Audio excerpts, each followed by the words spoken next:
Omar García Harfuch desmanteló el corazón financiero de los Mexicles en Ciudad Juárez, antes de que el sol saliera sobre los fraccionamientos donde el narco duerme con alberca y jacuzzi. Un solo operativo. Una mansión de 13 millones de pesos. 8 pistolas que no se consiguen en ninguna armería legal del país. Y un hombre de 33 años que llevaba una década construyendo la convicción de que el dinero suficiente convierte cualquier dirección en una fortaleza inexpugnable. Esa convicción esta mañana quedó destruida sobre una encimera de mármol. Si quieres seguir cada capítulo de esta historia mientras se desarrolla, suscríbete ahora mismo a este espacio, porque lo que viene después de esta madrugada va a cambiar la dirección de toda la guerra contra los Mexicles, porque no cayó solo un hombre. Cayó el puente financiero que conecta a un penal federal en Chiapas con las calles más violentas de la frontera norte. Y cuando ese tipo de puente se rompe, lo que tiembla no es solo la célula. Tiembla toda la estructura que la sostenía desde adentro del propio sistema. Pero hay un detalle que ningún noticiero convencional mencionó en su cobertura. Uno solo, pequeño, doméstico, sobre la encimera de mármol de esa cocina de diseño, rodeado de armamento de uso militar y casi 1 millón de pesos en efectivo, los peritos encontraron un objeto que vale menos de 300 pesos en cualquier tienda de la ciudad. Ese objeto dice más sobre el narcomenudeo en México que cualquier declaración oficial del último lustro. Y cuando llegues a él, vas a entender por qué Harfuch dejó la causa abierta, por qué esta detención no fue el final de nada, y por qué fue la primera ficha de un dominó que señala directamente a una celda en Chiapas donde alguien lleva 5 años creyendo que los muros lo protegen. Quédate, porque esta historia no termina donde todos los demás la terminaron esta mañana. Para entender por qué cayó el hombre al que llaman el Tokio, necesitas entender quién era antes de esta madrugada. Gerardo tiene 33 años. Empezó en el mundo del crimen a los 19. Robo de vehículos, narcomenudeo, agresiones a policías. Un historial que no describe a alguien que tropezó con la delincuencia organizada por accidente, sino a alguien que la eligió con deliberación y escaló dentro de ella con una disciplina que las organizaciones criminales valoran más que cualquier otro atributo. Cuando los Mexicles lo pusieron al frente de las operaciones en Ciudad Juárez, ya había demostrado una capacidad muy específica que lo distinguía del resto: administrar. El Tokio contaba dinero. Controlaba flujos de extorsiones, narcomenudeo y secuestros en una de las ciudades más violentas del continente, y lo hacía desde una residencia en Bosques de San Carlos, uno de los fraccionamientos más exclusivos de Juárez, donde el pasto está siempre perfectamente cortado y los vecinos tienen el hábito cultivado de no hacer preguntas. Si quieres que este espacio siga exponiendo quién está detrás de cada operativo que sacude a este país, suscríbete, porque el siguiente caso ya está en preparación y tiene exactamente el mismo patrón de hipocresía institucional que este. La casa tenía alberca, tenía jacuzzi, tenía cámaras de seguridad privada contratadas a una empresa con reputación en la región, y tenía 8 pistolas distribuidas en puntos estratégicos del inmueble, con una lógica que los peritos describirían más tarde como posicionamiento defensivo de múltiples capas. Una Glock 43X, fabricada en Austria. Una Sig Sauer P. 320, de uso estándar en fuerzas especiales norteamericanas. 2 Beretta. Una Springfield Armory. Una Ruger. Una Smith & Wesson. Cada una con su cargador. Varios de esos cargadores abastecidos. 103 cartuchos útiles en total contando reservas. El arsenal de un hombre que no dormía tranquilo, aunque viviera en un fraccionamiento donde los vecinos creen que la violencia ocurre en otra parte de la ciudad. Esa Trinidad, residencia de lujo, armamento de élite y flujo de casi 1 millón de pesos, era la arquitectura visible de algo que Harfuch llevaba semanas mirando desde mucho más lejos. Y amigas y amigos, lo que viene ahora es donde la historia deja de ser un operativo policial y se convierte en algo completamente diferente. Porque el Tokio no cayó porque alguien lo delató. Cayó porque cometió 3 errores seguidos creyendo que estaba siendo inteligente. Y ese patrón, el de los criminales que se destruyen con sus propias decisiones correctas tomadas en el momento equivocado, es la firma de la estrategia que Harfuch lleva construyendo desde que asumió la Secretaría de Seguridad. El primer error ocurrió 6 semanas antes del operativo. El Tokio tomó una decisión que en el mundo del crimen organizado tiene una lógica impecable. Consolidó. En lugar de dispersar el efectivo de la organización en múltiples casas de seguridad, con múltiples intermediarios, centralizó todo en la residencia de Bosques de San Carlos.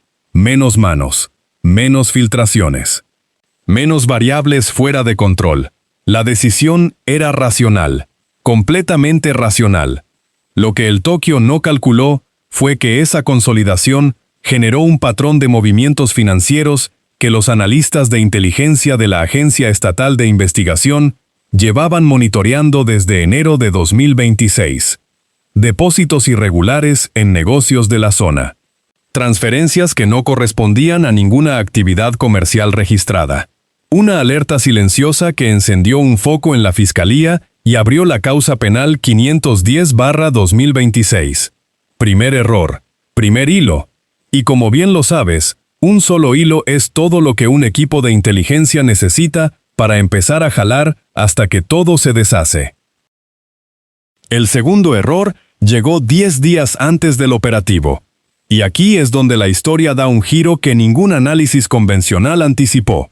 El Tokio autorizó que su esposa Jacqueline usara su nombre real para firmar un contrato con una empresa de seguridad privada para la residencia. Parecía un trámite menor.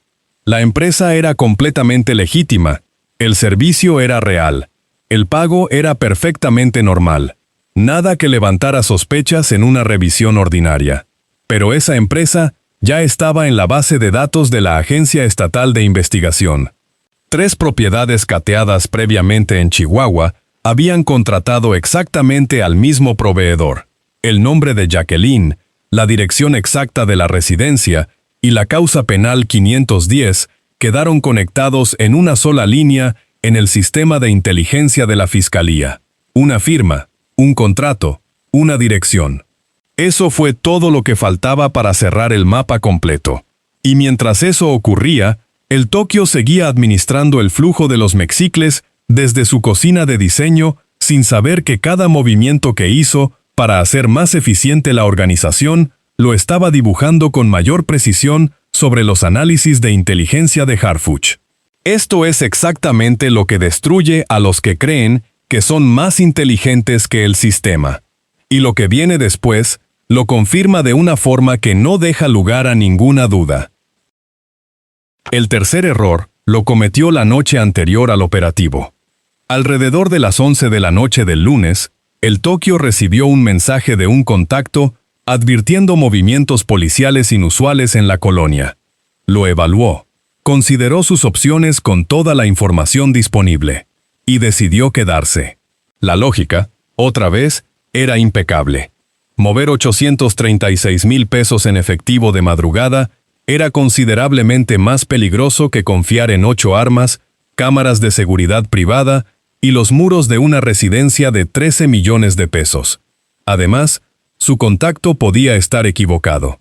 Lo que el Tokio no calculó fue que ese contacto ya había sido identificado por la Agencia Estatal de Investigación 3 horas antes de enviar ese mensaje. Su número telefónico, interceptado mediante la orden de intervención vinculada a la causa 510, estaba siendo monitoreado en tiempo real. El mensaje de advertencia no llegó a tiempo de salvarlo. Llegó justo a tiempo para confirmar que el Tokio seguía dentro de la residencia. Eso le dio a Harfuch la última variable que necesitaba para ejecutar. Y si quieres entender qué pasó exactamente en los siguientes minutos, quédate, porque lo que ocurrió a las 4:47 de la madrugada del martes es uno de los operativos más calculados que se han ejecutado en el país en todo lo que va de este año. Suscríbete a este espacio si no quieres que te lo cuente otro. 14 grados. Cielo completamente despejado. Visibilidad total sobre cada rincón del perímetro. Las calles de Bosques de San Carlos estaban vacías con ese tipo de silencio que solo existe en los fraccionamientos residenciales de clase alta en las horas más oscuras de la madrugada, cuando los vecinos duermen seguros detrás de sus bardas y sus alarmas y su convicción de que la violencia ocurre en otra parte de la ciudad, en colonias, con otro nombre, con otra gente, con otro tipo de historia. A esa hora, los elementos de la Agencia Estatal de Investigación ya estaban en posición. Sin sirenas, sin logotipos visibles en los vehículos, estacionados en 4 puntos distintos del perímetro de la residencia, con comunicación encriptada en canal de frecuencia restringida, asignado exclusivamente al operativo. Cada elemento conocía su posición. Cada posición cerraba una ruta de escape. El cerco llevaba 94 minutos activo, cuando llegó la confirmación final desde el dron de vigilancia desplegado sobre el inmueble. Visión térmica. 2 fuentes de calor dentro del inmueble. Una en la planta alta. Una en lo que los planos de catastro identificaban como la sala principal de la planta baja. Ninguna de las 2 fuentes se había movido en los últimos 40 minutos. El equipo esperó. Disciplina total. Silencio absoluto. Y entonces, algo cambió. Una de las 2 fuentes de calor se movió. Lento. Sin apuro. De la planta alta hacia la planta baja. El movimiento de alguien que se despertó temprano sin detectar amenaza alguna, no de alguien que activó un protocolo de respuesta. El Tokio bajaba hacia la cocina. Y dentro de esa cocina, a menos de 4 metros de la puerta principal, estaban 2 de las pistolas más accesibles del inmueble. La Glock 43X con 9 cartuchos en el cargador. La Beretta con 27. El comandante del operativo recibió la actualización de posición en tiempo real a través del canal encriptado. Evaluó. Tomó la decisión en menos de 8 segundos. Adelantar el ingreso. Afuera, todo seguía en silencio absoluto. Adentro, ya era demasiado tarde para cualquier otra cosa que no fuera rendirse. Los primeros 4 minutos fueron de contención total. El equipo de entrada ejecutó el acceso simultáneo por 2 puntos de ingreso identificados previamente, en semanas de trabajo de inteligencia de campo, puerta principal y acceso lateral al área de jardín, con instrucciones claras emitidas en voz alta desde el primer segundo. El Tokio estaba en la cocina. Jacqueline seguía en la planta alta. Ninguno de los 2 llegó a las armas. La velocidad del ingreso fue el factor determinante de todo. Y una voz que le ordenaba al suelo, con una claridad que no dejaba lugar a ninguna interpretación posible, fue lo último que el Tokio escuchó antes de que su arquitectura de 13 millones de pesos dejara de ser una fortaleza y se convirtiera en una celda. Los siguientes 6 minutos fueron de aseguramiento metódico. El Tokio intentó 3 veces iniciar una conversación con los agentes, identificarse de una manera distinta, establecer un diálogo que le diera tiempo para algo. ¿Tiempo para qué? Exactamente, es algo que los agentes presentes en el operativo entendieron de inmediato sin necesidad de que nadie se los explicara. En la planta alta, Jacqueline había tomado su teléfono. La instrucción llegó por radio en menos de 90 segundos. El dispositivo fue asegurado antes de que completara una sola llamada saliente. Ese detalle, el teléfono de Jacqueline interceptado antes de que marcara, no apareció en ningún boletín oficial posterior al operativo, pero está en los archivos de la causa penal 510/2026 y está actualmente en análisis forense digital. Porque ese teléfono puede contener algo que Harfuch lleva semanas buscando con una determinación que sus propias declaraciones públicas apenas insinúan. A las 6:41 de la mañana, el comandante del operativo emitió el parte interno que cerró el cerco. Amenaza neutralizada. 0 bajas. Y entonces comenzó el inventario de lo que había dentro de esa residencia. Quien quiera seguir de cerca cada hallazgo de este caso, que se suscriba ahora mismo a este espacio, porque lo que los peritos encontraron sobre esa encimera de mármol define exactamente en qué se ha convertido el narco en México en 2026. Primera mesa de evidencias, las armas. 8 pistolas de marcas que no se consiguen en ninguna armería legal del país. Glock, Sig Sauer, Beretta, Springfield Armory, Ruger, Smith & Wesson. Varios cargadores abastecidos, 103 cartuchos útiles en total. Un arsenal que los peritos describieron en su informe técnico como posicionamiento defensivo de múltiples capas, porque las pistolas no estaban guardadas en ningún cajón. Estaban distribuidas estratégicamente por todo el inmueble.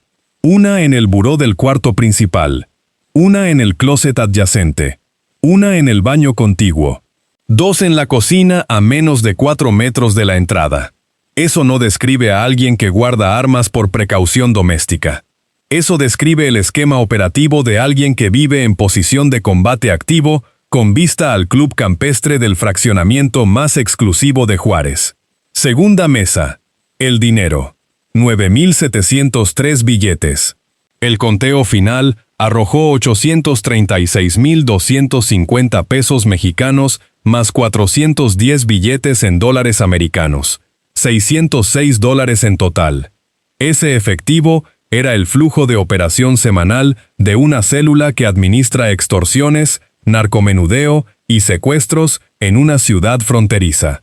No era el ahorro personal del Tokio, era la caja chica de los mexicles. Y la diferencia entre esas dos cosas es exactamente la diferencia entre un crimen individual y una estructura criminal que sigue funcionando aunque detengas a quien la administra.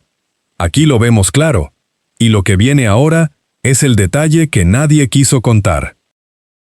Tercera mesa de evidencias, la droga. 26 gramos de cocaína en piedra. Suficiente para 130 dosis individuales al precio promedio del mercado de Juárez en este momento. Un número pequeño comparado con el efectivo que había en la misma habitación. Un número que confirma algo muy específico sobre el rol del Tokio dentro de la organización. Administraba, no vendía. La droga encontrada en esa casa era muestra de calidad, instrumento de control de producto, no inventario activo de distribución. Eso distingue al Tokio de cualquier narcomenudista de calle. Él era el contador de una organización criminal con decenas de distribuidores activos en Ciudad Juárez. Y entonces, cuando el inventario parecía completarse, los peritos anotaron el último objeto sobre la encimera de mármol, el que ningún noticiero mencionó, el que ningún boletín oficial incluyó, el que vale menos que cualquier otra cosa en esa habitación y que sin embargo cuenta más que todo lo demás junto.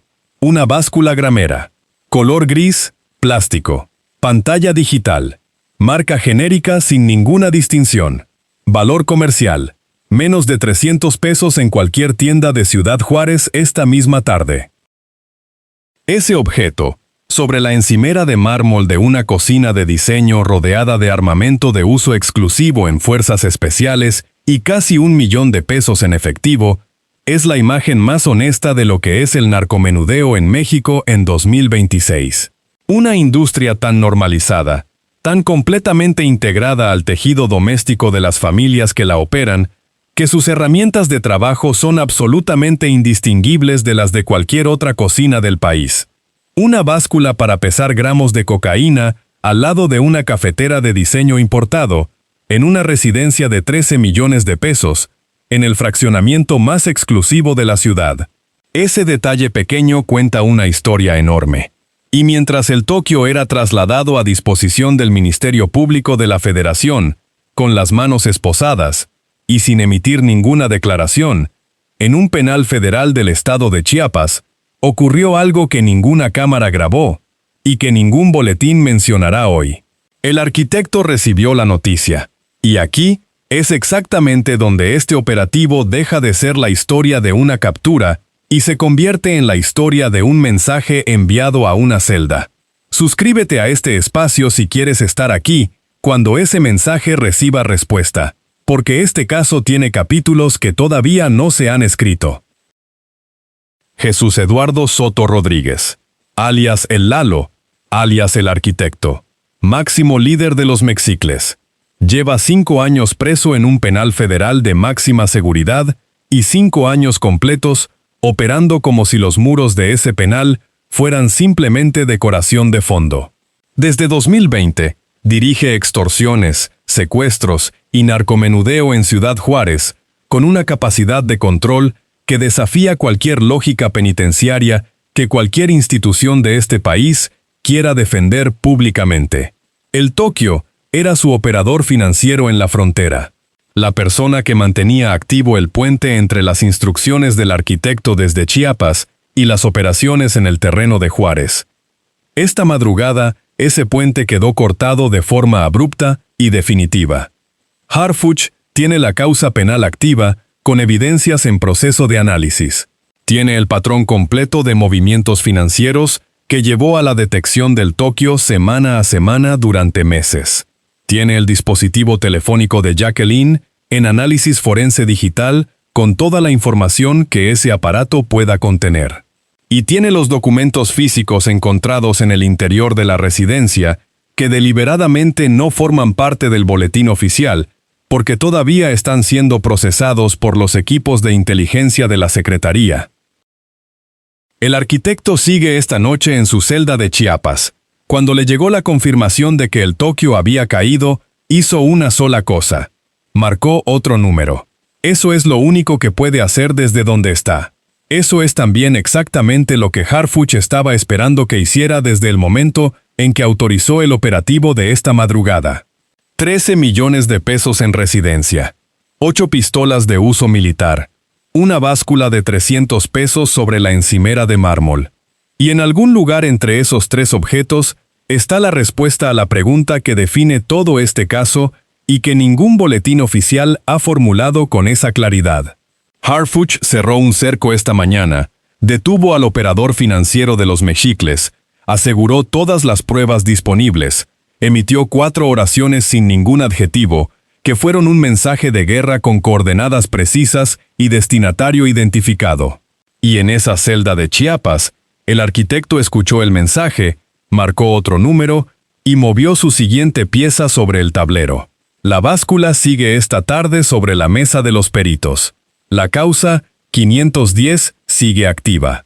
Y mientras la hipocresía de creer que una celda de máxima seguridad es el límite del poder criminal siga siendo la realidad de este país, aquí vamos a seguir señalando exactamente dónde están las grietas. Suscríbete a este espacio si no quieres perderte el próximo caso que se quede sin máscara. Porque este no terminó esta mañana. Apenas empezó.